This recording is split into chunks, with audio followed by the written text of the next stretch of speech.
back to our channel. My name is Antionna Fuller and I'm the founder of Healing Households. We are a 501c3 nonprofit dedicated to helping families break generational cycles of pain and poverty using our signature holistic approach. We are currently in a series called Poverty Traps, where I'm sharing what could be keeping you and your family in a cycle of poverty based off of what I've experienced and seen. This is also lead up to our board spotlight event next week. So on Wednesday, November 15th, from 6:30 to 8 o'clock p.m., I will be interviewing board member Anthony Fuller and my dad as he shares his journey from adversity to prosperity. The event is virtual, so if you're interested in learning how to start building wealth despite a humble beginning, make sure to use the link in our bio to sign up. Today, I want to make a video about the root of capitalism and slavery. So if you've been keeping up with us for a while, you know that I completely nerd out when it comes to revealing biblical truths and connections. I love this. So you also know that in undergrad, I studied psychology and African American studies, and then I went off to law school. So I have this advocacy background. So honestly, I'm just having the time of my life over here. I'm going to try not to make this long, but I only ask that you watch it all the way through to the end. And it's not like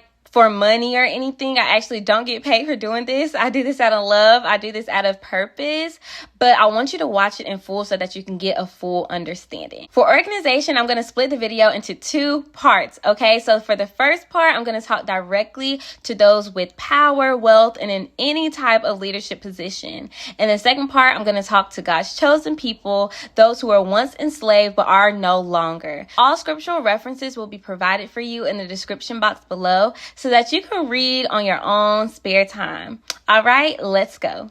As we learn in Biblical Bloodlines Part 10, Joseph was betrayed by his brothers, sold into slavery, and thrown into prison. He was elevated once he was able to accurately interpret Pharaoh's dream.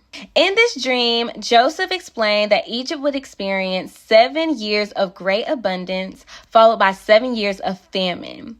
And so he advised Pharaoh to gather all the excess food in the good years so that they could store or preserve the food for the famine. When the famine came, like Joseph said, it was severe. People began to sell everything that they had in order to buy grain. Joseph collected all of their money, all of their livestock. All they had left was their bodies and their land. And so they agreed to use their land to become slaves and to work for Pharaoh in exchange for food. My first reaction, honestly, was like, wow, this is still happening today. Like, there are still people getting rich off of the misery and the sufferings of others. There are still people getting rich off of the backs and the bodies of the poor, those who have sold everything and have nothing left, and it breaks my heart. If that's you, like if you are in a position of power like the Egyptians, we have to stop this, because my second reaction was, why do you need more? Like, why are you taking their livestock when you have plenty? Like, why does it have to be this exchange? Thanks to Joseph, they were able to prepare in advance for the famine. So they have a storage. They have enough for them and for others. And so the question to me becomes, why not just keep yours and then give out to everyone else and let them keep their livestock and livelihood? I'm not trying to be insensitive, because I know that they were experiencing the famine too. I'm just saying I couldn't see what or where they were lacking to need more. To me, they already had everything, and they saw an opportunity to profit off of someone else's pain, and that is not okay.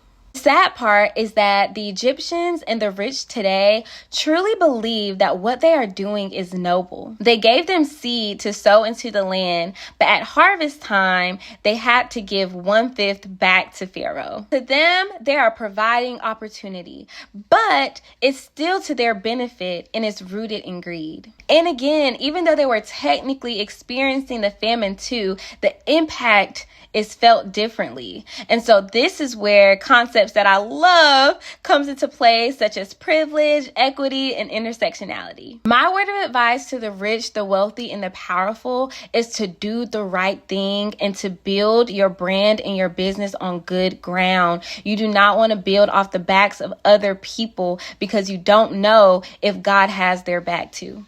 And I'm not saying that you can't hire employees or have a team. You do need community to help build your legacy, to help build your dynasty. What I'm saying is you have to check your heart. Like, are you doing these things? Are you giving out of greed, or are you doing it out of love as a gift? And Joseph, I know that you're in the palace now, but I'm going to need you not to forget the pit, baby. To me, at this point in the story, Joseph represents those that made it out and turned up their nose. So what I have to say to you is, don't become who oppressed you. You were once in their shoes. Remember that.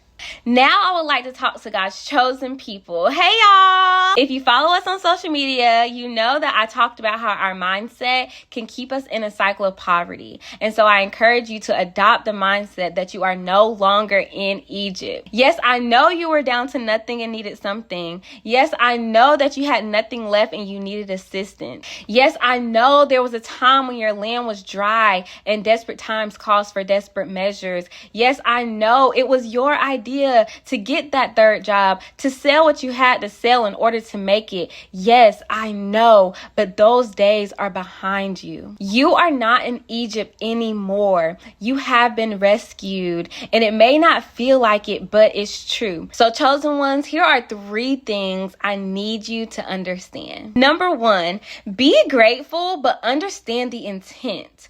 Understand the why behind certain things. So after they made this agreement to work for Pharaoh in exchange for food, the Israelites were so grateful for the assistance. They said, "You saved our lives," and believed that they had found favor. And maybe they did for that season. But may I suggest that this mindset is what got you into slavery and what is keeping you there. Hear me, please. Please hear my heart.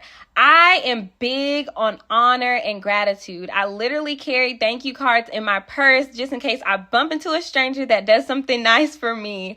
I'm not teaching anyone to be ungrateful. My advice is to be grateful, but ask yourself, what is the reason? What is the intent behind the generosity? Sometimes it really comes from a genuine place. Other times it's to keep you stuck. You just don't know until you know. Number 2, I want to encourage you that things are going to get worse before they get better. When Moses confronted Pharaoh the first time, he said, "The Lord said to let his people go." Pharaoh said no and got mad. That same day, emphasis on same day, he imposed a new rule to make the Israelites work even harder. It will get worse before it gets better. You will question God. You will wonder if what he said is true. You will regret ever getting your hopes up. You won't even want to hear anything anymore. Once Pharaoh imposed the new rules, Moses went back to the feet of the Father, and God reaffirmed his promise of freedom to him. When Moses went to encourage the Israelites, they didn't listen because of their broken spirit and hard labor. I have been in that spot. Like, what happens when you obey God's instructions and things actually become worse rather than better? Sorry, that's Marley. I know we don't want to hear it because it doesn't feel like it, but it's true. The truth is you're close to coming out. God will do what he said. This is not how the story will end for you. His word can be trusted. He just has a point to prove. Pharaoh did not want them to go, so he turned it up a notch. So he imposed heavier work, he beat them, and he even called them slackers. He did all of this to distract them. He didn't want them to be occupied by what he called deceptive words, but what was really the truth of their freedom. This is another place to pause for revelation. When God gives you a name, chosen, free, your oppressors, your enemy will try to give you a name opposite, so slave or slacker. My reaction was, how in the heck are they slacking and lazy when they're the ones working? But when you hear this over and over and over, you start to believe it. And it's not true. You are not who the enemy calls you. You are not who the enemy says that you are. You are who God says that you are. Number 3, last point.